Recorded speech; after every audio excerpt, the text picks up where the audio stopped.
celui que la parole demande. Je trouve ça aberrant.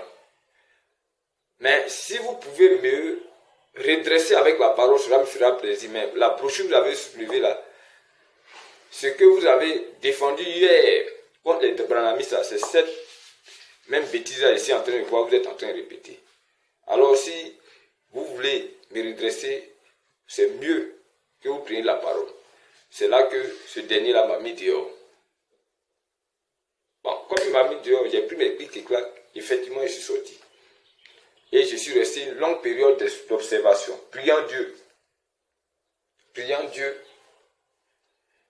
Et c'est là que le Seigneur a ouvert mon esprit concernant les différentes prédications que j'ai fait sortir. Si je vous dis que ce que j'ai fait sortir là, ce n'est pas l'œuvre de méditation ou d'apprentissage intense. Non, non, non, non, ce n'est pas ça. Mais c'est une révélation où je suis là et je suis titillé en esprit. Prends les Écritures. La première fois où j'ai prêché, j'avais peur moi-même. Je vous dis, j'avais peur.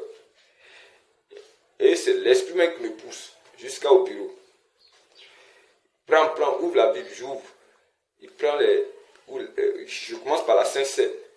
Les passages, il relève. Il dit, c'est ça qui fait, comment on appelle. C'est ça même qui régit même le christianisme même d'abord. Alors, bon, viens maintenant. La dîme que les gens pratiquent là, prends. Je relève les passages dans le Nouveau Testament et il me ramène dans l'Ancien Testament. Ici, voilà l'ordre que j'avais donné. Donc, c'est là que j'ai pu ressortir la prédication sur la Sainte Seine et la dîme. Et ainsi de suite, les jours sont sortis et j'ai relâché. Voilà comment les choses sont passées. Alors, dire que j'ai été au milieu d'eux, était espion, c'est faux. Parce que eux-mêmes là, ils ont le témoignage de ce que j'ai fait. Et c'est ce que l'apôtre Paul dit ici. Hein? C'est ce que l'apôtre Paul dit dans Galates là. Voilà. Il dit, vous savez de quel zèle j'ai été au milieu de vous. Hein? Mais j'ai l'impression qu'il veut qu'on les fasse plaisir en tant qu'humain. Non, mais c'est cela, je ne peux pas vous faire plaisir. Je ne peux pas vous faire plaisir. C'est pourquoi l'apôtre Paul dit même au verset 10 de Galates 1 là, que et maintenant, est-ce la faveur des hommes que je désire ou celle de Dieu? Est-ce que je cherche à plaire aux hommes? Si je plaisais encore aux hommes, je ne serais pas serviteur de Christ. Et c'est là mon partage. Si je cherche à vous faire plaisir, je ne serai pas serviteur de Christ. Je préfère que l'épée de Damoclès des hommes plane sur moi que l'épée de Damoclès de Dieu. Parce que pour les hommes, là, c'est la mort temporaire. Or, l'épée de Christ, quand elle t'atteint, c'est la mort éternelle. Donc, je ne peux pas me laisser vraiment... Je ne peux pas me laisser emballer par ce genre de choses. Donc, voilà ce qui s'est passé. Dit que j'ai été espion, c'est fait preuve de mauvaise foi. Vous pouvez, à vous qui êtes de loin et vous lancez des pics, vous pouvez aller au fin fond de l'information. Et les gens vont vous dire ce que j'ai été, s'ils sont vraiment sincères. Mais ils n'auront pas ce courage parce qu'ils sont dans un autre esprit. Mais j'ai fait ce que je peux afin que ma main soit lavée. Parce que j'ai dit ce qui s'est passé. Et maintenant, celui qui veut les détails, il peut m'appeler. Et les détails vont sortir. Mais comme c'est quelque chose de public, je préfère survoler la chose comme ça pour que vous puissiez avoir une idée de ce qui s'est passé. Dit espion, posez-leur bien la question. Qu'est-ce qui s'est passé? Ils n'ont qu'à rentrer dans les détails. Parce que je vois que peut-être ils sont confondus en fait. Parce que eux, si tu ressors de chez eux là, voilà comment ils voient la chose. Si tu ressors de chez eux là, c'est que tu parles, tu deviens néant. Tu ne peux pas aller quelque part. Mais ils ont été étonnés de ce que Dieu m'a fait voir une autre dimension qui est au-dessus d'eux. Comme ils ne sont pas humbles et humiliés comme l'apôtre Paul, l'apôtre Pierre, l'a fait envers l'apôtre Paul. C'est pourquoi ils font ces dénigrements-là. Sinon, s'ils étaient humbles, ils allaient apprécier le don, la mesure du don que Dieu m'a offert. Et c'est ce que Pierre a fait à Paul. Malgré que Paul l'a versé, moi-même je ne suis pas allé jusqu'à vous verser. J'ai été tendre. Mais l'apôtre Paul allait jusqu'à verser Pierre, le vieux Pierre, celui sur qui l'église a été bâtie. Mais Pierre n'a pas fait de cela un sujet à scandale. Pierre est resté sobre et il a fait la main d'association à Paul parce qu'ils ont vu que ce que Paul exposait était la vérité. À tel enseigne qu'il parle dans 2 Pierre disant que ce monsieur-là, quand il parle là, ses écrits sont difficiles à cerner. Ses écrits sont difficiles à comprendre. À tel enseigne que beaucoup s'attachent à cela et ils se perdent. Et il apprécie le don que Dieu a donné à Paul. Est-ce qu'aujourd'hui, là, vos pasteurs peuvent le faire? Au contraire, quand ils voient quelque chose de lumineux en train de s'élever au milieu d'eux, au lieu d'apprécier et de souffler jusqu'à ce que la chose brille fortement, ils vont combattre ça. Et c'est ce qui se passe. Si c'est pas, je ne suis pas rentré dans les détails, il y a plein d'événements qui se sont passés après que j'ai été retiré de l'assemblée. Tu sens que c'est des choses, c'est pas simple. Mais comme Dieu est avec moi, il a fait en sorte que cette résistance soit jusqu'à ce que je sois comme ça. Vous voyez, il rayonne. Quand il voit tout ça. Et c'est la grâce de Dieu. Je ne peux m'enorgueillir de ces choses parce que je sais que ce n'est pas plus grâce que j'ai reçu. Contrairement à vos conducteurs, ces séducteurs-là, qui pensent que c'est eux qui ont le monopole de tout. Et ils pensent que c'est eux qui sont le sommet. En Christ, il n'y a pas ça.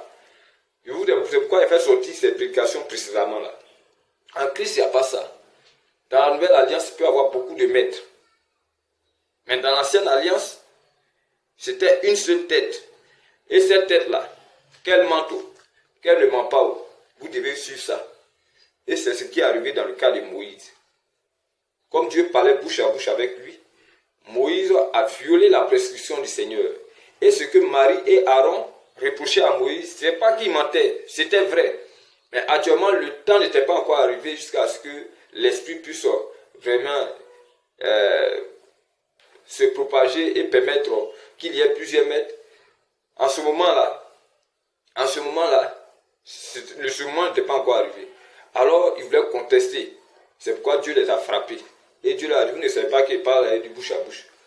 Vous, il vous parle en vision, en son, mais lui, il lui parle bouche à bouche. Voilà. Vous voyez.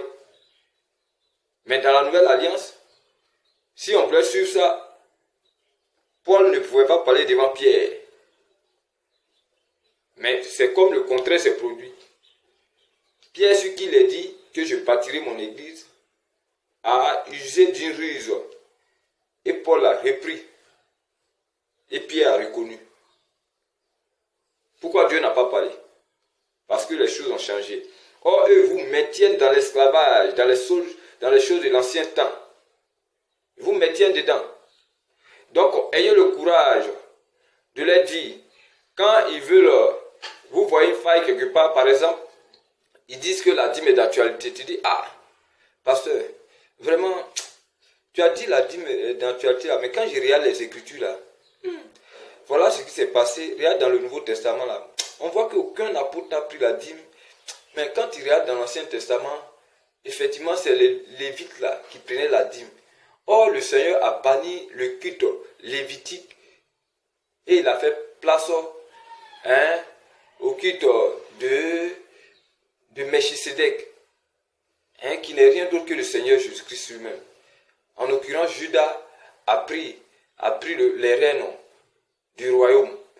Et Judas, il est dit de Judas que Moïse n'a rien dit. Bon, nous on prend on s'appuie sur quoi? Il faut lui poser la question là. Maintenant, si vous voyez encore d'autres failles, il dit l'incirconcision, on ne doit pas se circoncire nos enfants. Vous pouvez, pasteur, quand je regarde dans les Écritures là, je vois que la circoncision là, Paul a combattu ça parce que les Juifs étaient dans un esprit de pouvoir soumettre aux païens de se faire circoncis. C'est pourquoi Paul a combattu cet esprit-là. Sinon, en réalité, Paul a dit, la circoncision n'est rien, l'incirconcision n'est rien, mais c'est le commandement de Dieu qui sont quelque chose. Donc s'il dit, la circoncision n'est rien, l'incirconcision n'est rien, et que c'est le commandement de Dieu qui sont quelque chose. Donc c'est que la circoncision et l'incirconcision ne font pas partie des commandements de Dieu, pasteur. Et c'est là, on ne s'est pas trompé. Et il va plus loin même pour circoncis Timothée. Ah, pasteur, et c'est ça là, on ne s'est pas trompé. Si il résiste, il faut lui tourner dos.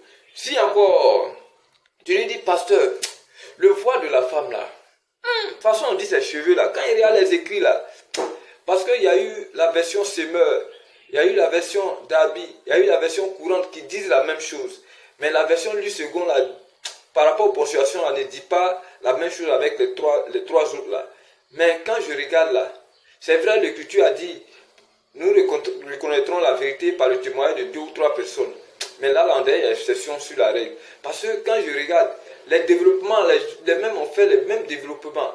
Mais arrivé à la conclusion là, ça semblait être bizarre. Parce que Louis II, quand on regarde, c'est Louis II qui semble être cohérent. Mais les autres là, parce qu'ils disent quelque chose et puis, de toute façon, ils ont conclu là même là, ça laisse à désirer. Parce que est-ce que les gens ne sont pas trompés dans la traduction? Hein?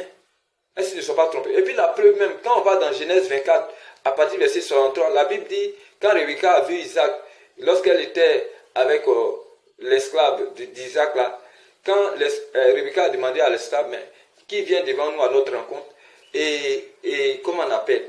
L'esclave lui a dit, c'est le Seigneur, c'est notre Seigneur qui vient.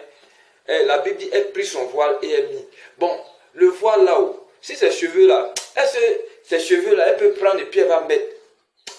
Ah, pasteur, ça me semble bizarre, hein? Parce que de toute façon, l'Écriture a dit que les écrits de Paul sont difficiles à cerner là. Est-ce que ce n'est pas ça qui est arrivé à ceux qui ont traduit là? C'est pourquoi ils se sont trompés, ils sont allés dans le décor comme ça. S'ils résistent encore là, c'est qu'il y a un problème. Vous voyez? C'est ces choses-là qu'il faut faire. Ne vous laissez pas berner dans un fanatique qui ne dit pas son nom. Et c'est ce qui se passe. Beaucoup seront étonnés, surpris, lorsque le jugement aura lieu. C'est pourquoi ils vont dire au Seigneur, mais malgré le travail qu'on a fait là, malgré les efforts qu'on a fait là, ah, toi aussi. Non, tu lui as dit quoi, on n'est pas sauvé quoi. Il va dire, arrière de moi, je ne vous ai jamais connu. Vous qui commettez l'iniquité. C'est pourquoi les vains discoureurs, prenez le livre de Tite 1, ces discoureurs-là, la Bible dit, ils sont incapables d'aucune bonne œuvre. Il a dit ça. Et vous-même, vous le savez. À part vous troubler nuit et jour pour que vous puissiez vous soumettre, pour qu'ils s'enrichissent à fond sur vous, là. Qu'est-ce qu'ils savent faire de mieux? Voilà. Donc c'est ça, ouais, Tite 1, à partir du verset 16, c'est ce que l'apôtre Paul dit ici. Ils font profession de connaître Dieu, mais ils le renient par leurs propres œuvres, étant abominables, rebelles, incapables d'aucune bonne œuvre. Voilà. Tout ce que je dis là, Paul a été vraiment éminent, comme je le dis dans l'œuvre que le Seigneur lui a confiée. Parce que tous ces esprits que nous sommes en train de voir sur la scène là, il les a démasqués depuis longtemps. C'est pourquoi quand je lis ces épîtres, j'arrive à distinguer tel et de tel esprit que Paul a critiqué ici, tel et de tel esprit que Paul a critiqué. Donc j'arrive à les distinguer. C'est pourquoi je suis serein. Je suis très serein. Comme je dis, si c'était pour me faire des sous, j'allais le faire. J'allais chercher à me perfectionner même dans les trucs et puis tchatcher avec la connaissance que Dieu a donnée là. Tchatcher et me faire des fidèles, des gens. Et vous allez voir, mais après ça là, il gagne quoi? Parce que je n'ai pas suivi la volonté du Seigneur. C'est pourquoi Paul fait bien de dire au Tite, au Timothée là, soyez sobres, parce qu'à un moment donné, les gens auront la démangeaison d'attendre des choses agréables. Mais vous, soyez sobres. Faites le travail d'un évangéliste. Et c'est ce que je suis en train de faire. Et c'est ce que je suis en train de faire. Donc, tout ce que les gens vous ont raconté là, il faut que je puisse, pour ma défense, vous dire ces choses-là et voir vous-même à votre niveau qu'est-ce que vous